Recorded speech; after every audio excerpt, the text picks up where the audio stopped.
El análisis léxico es el proceso a través del cual se escanea la secuencia de caracteres que componen un programa o un bloque de código y estos se convierten en tokens. El analizador léxico produce instancias de tokens como las siguientes. El 346 es un token de un entero constante, es decir, un número. De igual forma, el hola mundo es un token de una cadena constante. Mi variable es simplemente el token que representa una variable. A estas instancias de tokens se les conoce como lexemas. Los lexemas son la secuencia de caracteres que forman el token y el token es la clase general a la cual pertenece el lexema. El escáner tiene la capacidad de determinar si una secuencia de caracteres puede ser subdividida en símbolos válidos para el lenguaje, pero no es detectar todos los tipos de errores. Solamente puede detectar caracteres no válidos como tokens o entidades mal formadas, pero no es capaz de detectar tokens fuera de lugar, identificadores sin declaración o tipos incompatibles. La implementación de un escáner se puede realizar con el uso de expresiones regulares y autómatas finitos. Las expresiones regulares pueden ser utilizadas para definir tokens en un lenguaje de programación. Una vez que se tienen los tokens definidos a través de expresiones regulares, se pueden crear autómatas finitos para reconocerlos. Hay tres fases que componen el proceso de escaneo. Transformar una expresión regular a un NFA, el cual se conoce como el método de Thompson, convertir el NFA a un DFA y finalmente simplificar el DFA a uno único. El método de Thompson. El algoritmo de Thompson creado por Ken Thompson y Dennis Ritchie sirve para obtener autómatas finitos no deterministas con transiciones vacías a partir de expresiones regulares, de generar el NFA de manera secuencial incremental y con ello obtener la transformación de una expresión regular a un autómata finito no determinístico. Existe una serie de reglas para cada tipo de expresión tal y como se muestra en la tabla. Cabe mencionar que todo autómata debe tener un estado inicial y uno final. Para obtener el NFA de un símbolo de alfabeto se requiere únicamente un par de estados y una transición del símbolo tal y como se muestra en la primera regla. Para una concatenación solo se requiere juntar el NFA de cada símbolo tal y como se muestra en la segunda regla. El tercer ejemplo es de una unión entre A y B, donde se puede observar la inserción de transiciones epsilon. Estas sirven de pegamento para poder unir ambos NFAs. Lo mismo aplica para la estrella de Klein y con el símbolo de más. Vamos a ver un ejemplo.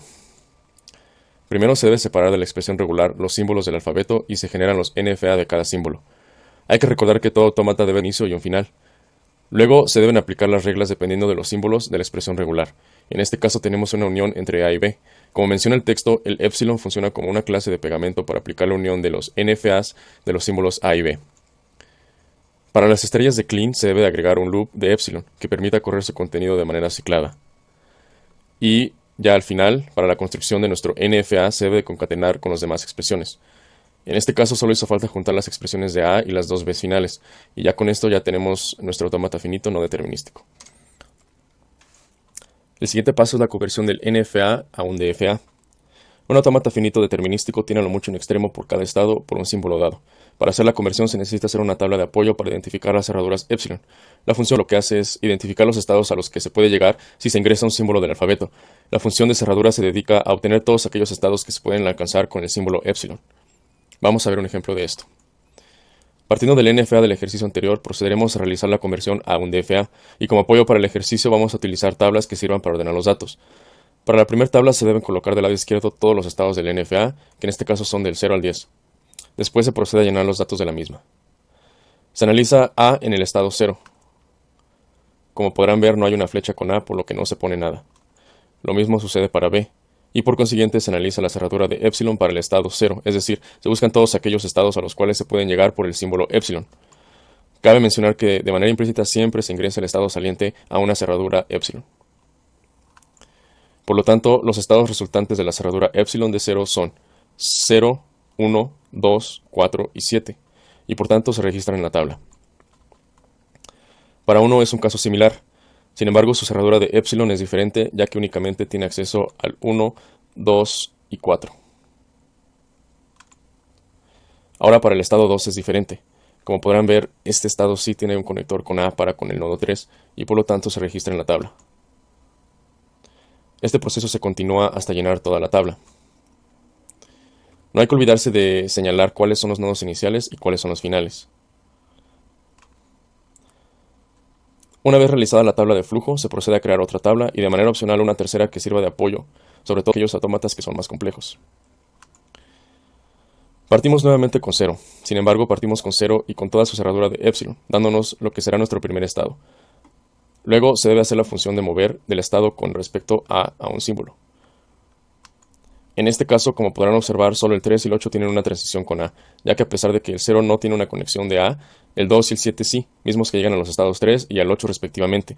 Después se debe calcular la cerradura de epsilon del conjunto de estados resultados, es decir, de los estados 3 y 8. Si juntamos los estados resultantes de la función mover más la cerradura de epsilon del estado 3 más la cerradura de epsilon del estado 8, nos da el siguiente conjunto. Obtenemos el conjunto de estados resultantes con A. Como vemos, es diferente del estado A. Podemos deducir que este será nuestro estado. Lo mismo hacemos para el símbolo B y ya tenemos todo nuestro estado. Ahora lo pasamos a dibujar. Para B se sigue el mismo procedimiento, pero ahora con la tabla. Primero se realiza la función de mover con respecto a B con el mismo símbolo A. Entonces analizamos en nuestra tabla anterior los estados 1, 2, 3, 4, 6, 7 y 8 si tienen alguna transición con el símbolo A. Con esto obtenemos el conjunto de estados 3 y 8. Los registramos en la tabla y procedemos a hacer la cerradura de epsilon. De los estados devueltos por la función mover obtenemos su cerradura de epsilon y anotamos como resultado final para la transición A en el estado B la unión de lo obtenido en la función mover más lo obtenido por ambas cerraduras de epsilon para 3 y 8. De igual forma para el enlace con B tiene el mismo procedimiento. Primero se realiza la función de mover, pero ahora con respecto al símbolo B. Y analizamos en nuestra tabla con los estados 1, 2, 3, 4, 6, 7 y 8 y si tienen alguna transición con el símbolo B. Con esto obtenemos el conjunto de estados 5 y 9. Los registramos en la tabla y procedemos a hacer la cerradura de epsilon para estos estados obtenidos. De los estados devueltos por la función mover obtenemos su cerradura de epsilon. Anotamos como resultado final para la transición A en el estado B la unión de lo obtenido en la función mover más lo obtenido por ambas cerraduras de epsilon para 3 y 8. Seguimos el procedimiento igual para los demás estados. Y al final nos debe de quedar así. Ya con esto tenemos la conversión de autómata finito no determinístico a un autómata finito determinístico. Finalmente tenemos la parte de la simplificación del DFA. Una vez que se tiene la conversión del NFA a un DFA, es posible aplicar un procedimiento que nos indicará si es posible reducir el número de estados del DFA actual. El autómata simplificado sería una versión del DFA original que cuenta con la cantidad mínima de estados posibles que siguen aceptando la misma gramática. A continuación vamos a verificar que los estados sean equivalentes a través del algoritmo de Hopcroft. Este algoritmo consiste en realizar las particiones de refinación, las cuales tienen como objetivo separar los estados en diferentes clases de equivalencia, y así se puede determinar si es posible mezclar algún conjunto de estados en uno solo. Se dice que dos estados de una partición son equivalentes si tienen el mismo comportamiento para todas las secuencias de entrada posibles. Es decir, para cada estado P y Q pertenecen a la misma clase de equivalencia dentro de una partición P y cada secuencia de entrada W, las transiciones determinadas por W siempre deberán llevar a los estados P y Q a estados equivalentes, estados que o ambos aceptan o ambos rechazan. No es posible que W lleve a P a un estado aceptado y al mismo tiempo que lleve a Q a un estado rechazado. Comenzamos con S1 y S2. S1 tiene los estados finales y S2 tiene los estados no finales. En S1, pues como simplemente tenemos a E, ya no se puede hacer ningún cambio ya que ya está aislado. Pasamos con S2. El estado A cambia a B con A y con B a C. Ambos se encuentran en S2, por lo cual A no cambia de partición y sigue permaneciendo aquí. B pasa a sí mismo con A y a D con B. Ambos están en S2, así que B permanece en esta partición. C pasa a sí mismo con B y a B con A. De igual forma permanece en la partición ya que ambos estados a los que estos se pasan están en S2. D pasa a B con A y a E con B. E y D no están en la misma partición, como podemos ver. Esto quiere decir que no tienen el mismo comportamiento, por lo cual es necesario separar a D en un nuevo conjunto. Entonces tenemos S1, S2 y S3. Continuamos de nuevo comparando el comportamiento de los estados, pero ahora con este nuevo grupo de conjuntos que acabamos de generar. E permanece igual. A pasa a B con A y con B pasa a C. Estos dos estados que están en el mismo conjunto significan que tienen el mismo comportamiento, así que A permanece ahí. B pasa a sí mismo con A y a D con B. Sí está en el mismo conjunto, pero D ya no pertenece al mismo, por lo cual separamos a B en un nuevo conjunto S4. C pasa a B con A y asimismo con B. A y C están en el mismo conjunto, por lo cual C permanece ahí. D ya fue reducido en la etapa anterior, así que también permanece en su propio conjunto. Hacemos una última corrida, o bueno, más bien una corrida más, para verificar si es posible reducir aún más. Los estados E, D y B ya están aislados, por lo cual ya no pueden cambiar. A pasa a B con A y a C con B. C pasa a B con A, y a A con B. y AC con B. Ambos tienen exactamente el mismo comportamiento, por lo cual son equivalentes y permanecen en este mismo conjunto. Podemos ver que ya no hubo cambios. Entonces significa que hemos llegado a la forma más simplificada posible de este DFA. Aquí tenemos el DFA simplificado de 5 estados y pasamos a 4 con los estados A y C combinados en uno solo debido a que ambos eran equivalentes y tenían el mismo comportamiento. Como podemos ver, aquí sigue cumpliéndose que A pasa a B con A pasa a B con A pasa a C con B